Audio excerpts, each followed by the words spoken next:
और दूसरा बिंदु है आपका बी। हो गया बी।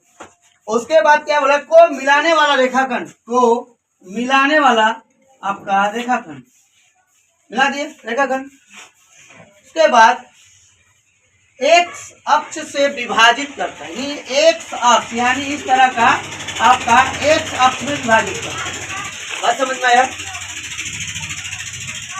तो इस विभाजन बिंदु के निर्देशक भी ज्ञात कीजिए। जो वो विभाजन क्या, इसका निर्देशन भी बोल रहा है निकालने के लिए। पहला तो आपका अनुपात बोल रहा है कि वह अनुपात ज्ञात कीजिए, यानी जब ये रेखा हमने खींचा तो दो भाग में बांटा गया, और दो भाग में बांटा गया तो ये M1 और ये M2 हो गया। ये भी नहीं है और ये भी नहीं है। दूसरा बोला है कि यहाँ का जो निर्देशांक है कि इस विभाजन बिंदु यानी जब विभाग या बिंदु दिए तो मेरा क्या रेखा को विभाजन कर दिया, नहीं तोड़ दिया, तो यहाँ का निर्देशन भी आपको ज्ञात करना है। बात समझ में आया? चलिए,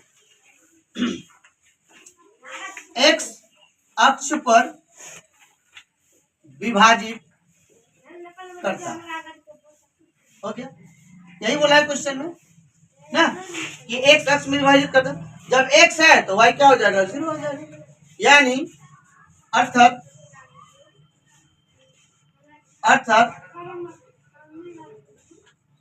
बिंदु क्या हो जाएगा, एक्स जीरो हो जाएगा। अगर यहाँ पे बोलता है कि वाई अक्ष पर विभाजित करता है तो वाई का मान कुछ आता और एक्स का मान जीरो हो जाता है। यहाँ पे आपको बोला है कि एक्स अक्ष पर विभाजित करता है यानी एक्स का कुछ वैल्यू आएगा और वाई का मान क्या होगा, जीरो होगा। क्लियर? यहाँ पे आपको नहीं दिया है, इसको मान लेते हैं M1, जो लिखते हैं हम लोग M2। यहाँ का निर्देशन बिंदु क्या दिया है, एक का बिंदु दिया है आपका 1,5, दूसरा दिया है -4,5, और इसको हम लोग क्या मानते हैं, ठीक है, यानी x और 0। क्लियर? बोला गया था ना कि वह बिंदु वह अनुपात ज्ञात कीजिए, यानी ये और ये ज्ञात कीजिए जिसमें बिंदु ए और बिंदु बी को मिलाने वाला रेखाखंड यानी मिला दिया रेखाखंड करने के बाद यहाँ जो विभाजन बिंदु है इसको भी ज्ञात कीजिए। क्लियर हो गया? यानी आपका यह आंसर आएगा और यहाँ आंसर आएगा। ठीक है, चलिए देखिए, इसको तो आपको पता है x1 या x2, ठीक है। चलिए, हम लोग का फॉर्मूला क्या है, फॉर्मूला आपको पता ही है, M1 x2 M2 x1 by M1 M2, ठीक है, comma M1 y2 M2 y1 by M1 M2, है ना फॉर्मूला? फॉर्मूला ये ना विभाजन सूत्र। इसका वैल्यू क्या दिया है, x, यानी x के लिए ये और 0 के लिए ये। क्लियर?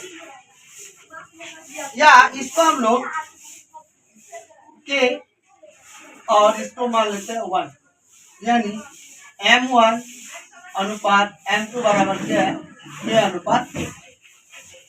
समझ में आया? यानी k का वैल्यू निकाल दिया, अच्छा होगा।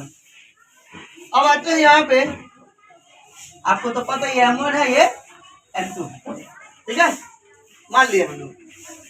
M1 का मान क्या, k गुना x2 कितना है,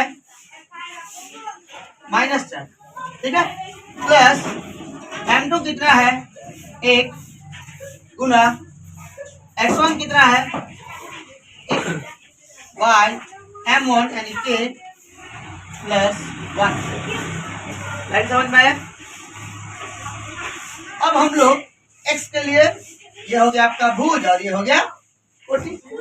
दूसरा अगर हम लोग लिखेंगे M1 कितना k मल्टीप्लाई y2 आपके पास है 5, ठीक है, प्लस M2 1 गुना y1 -5 बाय k प्लस 1, आप बोलिएगा ये तो अलग अलग लिखते थे, इस बार क्यों लिखे?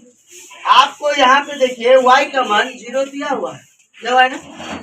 अगर हम कोटि के लिए ये वाला पुट करेंगे तो मेरा k का मान आ जाएगा, तो लिखेंगे कोटि ली, ये हो गया भुज और ये हो गया कोटि। समझ में आ रहा है ना। x को क्या बोलते हैं? भुज बोलते हैं, और y को क्या बोलते हैं? कोटि बोलते हैं, बोलते हैं ना, हम लोग बेसिक में पढ़ चुके हैं। तो y का वैल्यू क्या है? बराबर, अब ये y है तो y का मान तो ये है ना, और ये x है तो x का मान ये है। तो y का वैल्यू जो आपका आया है कितना है? k multiply 5 plus minus minus 5 एकम 5 बाय k प्लस या कुछ नहीं, मैंने कहा है एक क्रॉसपोंडिंग गुना करेंगे, इसके साथ इसका गुना, इसके साथ इसका गुना, इसका गुना करेंगे तो कितना आएगा? ये आएगा 5k माइनस 5, इसको इससे गुना करेंगे तो क्या हो जाएगा? समूचा 0 हो जाएगा, बराबर में 0।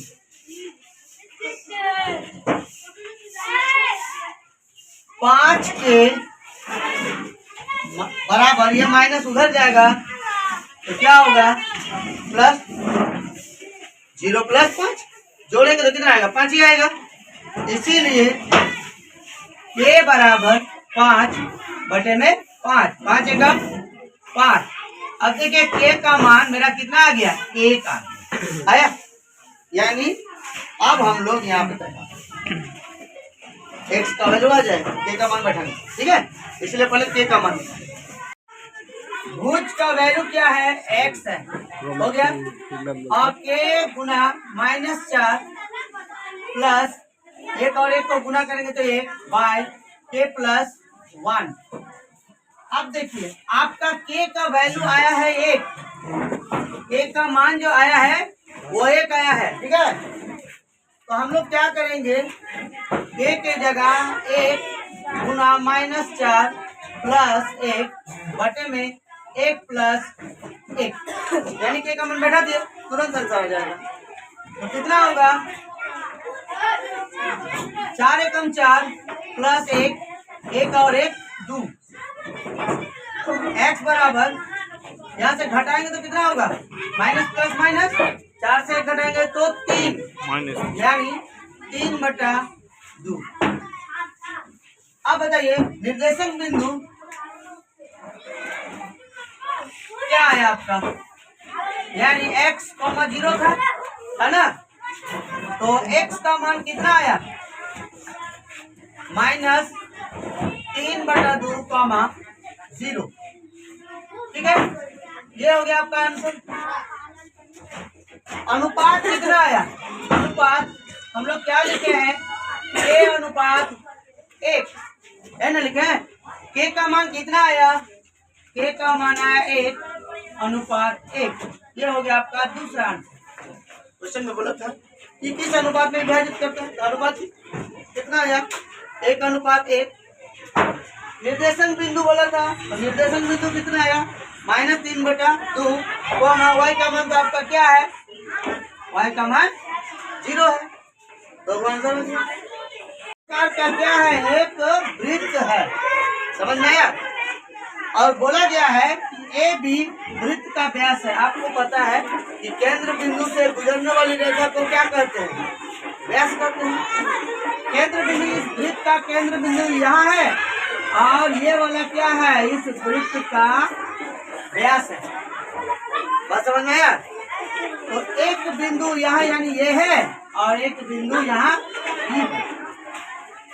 आ गया। बोला गया था क्वेश्चन में कि एक वृत्त है, उस वृत्त का एक व्यास है, उस व्यास का जो रेखा है उसका नाम क्या दिया है? ए बी दिया है। अब बताइए ए का निर्देशन, यानी ये वाला हिस्सा आपको बोल रहा है निकालने के लिए ना। बी का निर्देशन दिया है आपका 1,4, और इसका केंद्र बिंदु दिया है आपका कितना? 2,-3। बात समझ में आया? देखिए क्वेश्चन बहुत इंपॉर्टेंट है। बोला गया कि एक वृत्त है और वृत्त का जो व्यास है वो AB व्यास है। इसका एक केंद्र बिंदु किसका? वृत्त का केंद्र बिंदु। बस समझे? तो वृत्त का केंद्र बिंदु ये। तो जब ये दिए, आप बताइए ये रेखा को क्या दो भाग में बांट दिया, बांटा ना, समान में बांट दिया। उसके बाद क्वेश्चन में बोला ये वाला बिंदु का निर्देशन ज्ञात करना है। बस समझ में आया? तो लिखिए ये हो गया आपका क्या, x1 y1, ये x2 y2, और ये इसका मध्य बिंदु, इसका इस रेखाखंड का यानी इस वृत्त का। अब देखिए फॉर्मूला क्या होता है, इसका फॉर्मूला अलग होता है। मध्य बिंदु का फॉर्मूला होता है इसका, इस AB का,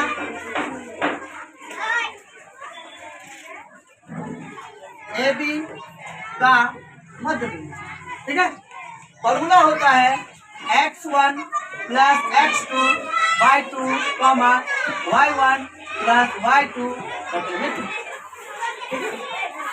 अब मध्य बिंदु A का निर्देशांक आपके पास क्या है? आपके पास A का निर्देशांक है x1 और y1। हो गया बराबर। x1 कितना है आपके पास? x1 तो कुछ है नहीं, x हो गया प्लस x या x1 हो गया प्लस x1 हो गया ये। अच्छा, मध्य बिंदु को मिस्टेक हो गया, आपको क्या दिया है? मध्य बिंदु 2, -3 दिया है। मध्य बिंदु का फॉर्मूला जानते हैं, तो मध्य बिंदु क्या दिया है? 2, -3 बराबर x1 प्लस x2। x2 का वैल्यू कितना है? 1 हो गया, बटे में कितना? 2 बराबर, y1 कितना है? y1 है नहीं, प्लस y2 कितना है? 4 बटे में कितना? 2। ये हो गया भुज, ये हो गया कोटि। पहला लिखिए भुज के लिए और छोटा क्वेश्चन, भुज के लिए। भुज में कितना है? 2, x1 प्लस 1 बटे में कितना? 2। कुछ नहीं है, मैंने क्या है?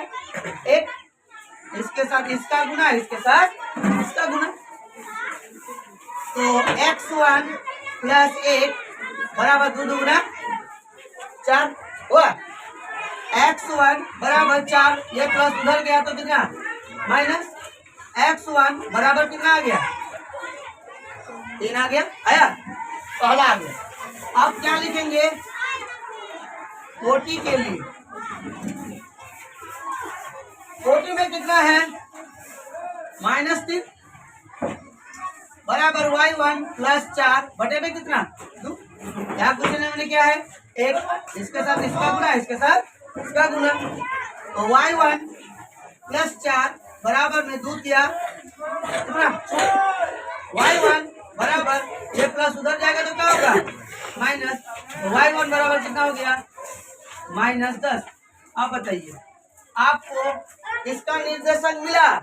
A का निर्देशन बोला गया था ना, A का निर्देशन ज्ञात कीजिए x1 और y1, है ना, बोला था हम लोग को।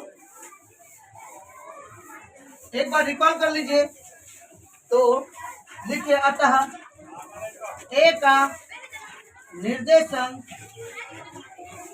निर्देशन क्या आया? काला आया x1 कितना? 3, उसके बाद y1 आया -10। आंसर देखिएगा कितना है? क्या था आपका क्वेश्चन? एक वृत्त था ना, रिकॉल देख लीजिए। एक वृत्त था, उस वृत्त का व्यास दिया है AB, यह आपका व्यास है, हो गया। इस व्यास में एक केंद्र बिंदु, यानी वृत्त जब बनाइएगा तो एक केंद्र बिंदु आएगा, आएगा या नहीं आएगा? तो इस व्यास का जो केंद्र है वो 2, -3, यानी इसको क्या किया? तोड़ा। तो इसी को बोलते हैं मध्य बिंदु। किसका? AB का। AB का मध्य बिंदु हम लोग निकाले तो मध्य बिंदु क्या दिया? 2, -3, और इसका फॉर्मूला होता है x1 प्लस x2 बाई 2 और y1 प्लस y2 बाई 2। यही फॉर्मूला मेन फॉर्मूला, इसी में बैठा दीजिएगा। जो भी है आपका आंसर तुरंत अभी जो बनाइएगा सब इसी फॉर्मूला में। समझ में आया बात?